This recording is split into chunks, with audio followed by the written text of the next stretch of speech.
Hello, everybody. Welcome back to the MDS Guru podcast.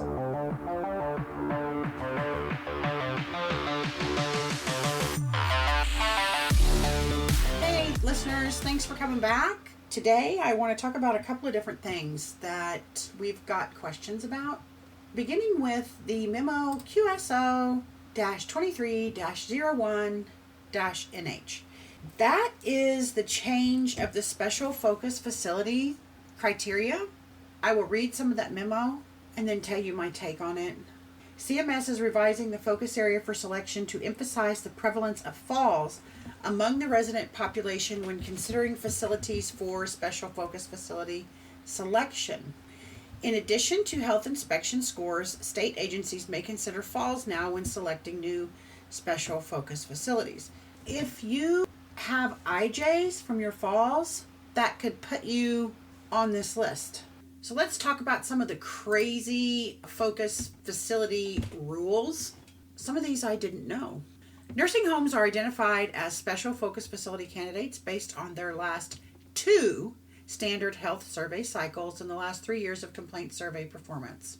CMS informs special focus facility candidates of their inclusion of being on the list monthly in the 5-star rating that you get from IKEs. If you are selected, it's posted on cms.gov. When a special focus facility slot becomes available due to the termination or graduation of a facility from the program, a new facility from the candidate list must be selected within 21 days. So the survey agency will recommend a candidate to the program and wait for CMS's approval. And you might know that you cannot get off of this list until you have at least 2 consecutive surveys with 12 or fewer deficiencies cited with a scope and severity of E or less on each one. You will not graduate if any of your deficiencies scope and severity of F or higher, if your life safety code or environmental surveys are a G or higher.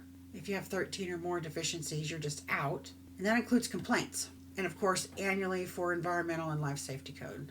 If a special focus facility is cited with deficiencies on any 2 surveys that is an IJ, you could be terminated from the Medicare and Medicaid programs. Well, that's pretty heavy.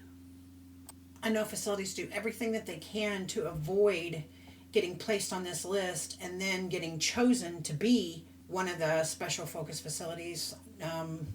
Nobody wants to be surveyed twice a year, and you are when you're chosen as a special focus facility. Minimum. Last thing I want to say about that is Missouri currently has 3 facilities on that list and 15 available. Iowa has 2 on the list and 10 available to be chosen. The next thing I want to talk about is how CMS is counting a Medicare 5-day and PPS discharge MDS assessments as 2 assessments for the QRP program. They are counted as one even when they're combined as a 5-day PPS discharge assessment. You know, we've been saying for a long time, do your interviews as early as you can. Things such as cognition and PHQ 2 to 9, they all matter. And the earlier you can do them, the better. Because if you miss one interview, it's going to count times 2. When you get a Part A admission, I guess any admission, but try to think of those as high priority because they get sick, they go back to the hospital, sometimes they pass away.